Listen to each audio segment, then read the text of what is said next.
मित्रांनो, लाडकी बहीण योजनेअंतर्गत दुसऱ्या टप्प्यामध्ये ज्या महिलांचे अर्ज अप्रूव्ह झाले आहेत अशा महिलांच्या अकाउंटमध्ये 3,000 रुपये ते जमा झाले आहेत. परंतु भरपूर महिलांनी जुलै आणि ऑगस्ट महिन्यामध्ये अर्ज केला होता आणि त्यांचा जो अर्ज आहे तो अप्रूव्ह सुद्धा झालाय, पण त्यांच्या बँक खात्यामध्ये अजूनपर्यंत पैसे आहेत ते जमा झाले नाहीत.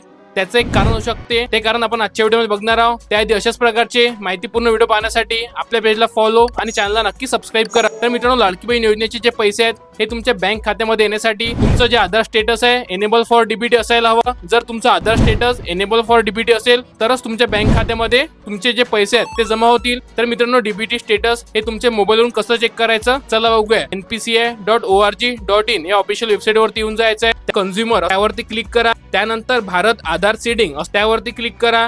त्या क्लिक करा गेट आधार मॅपिंग त्यावरती क्लिक करा. त्यानंतर आधार नंबर टाकून कॅप्चा फिल करा आणि मॅपिंग स्टेटस दिसून जाईल आणि येथे एनेबल फॉर डीबीटी असेल तरच तुमच्या बँक खात्यामध्ये जे पैसे आहेत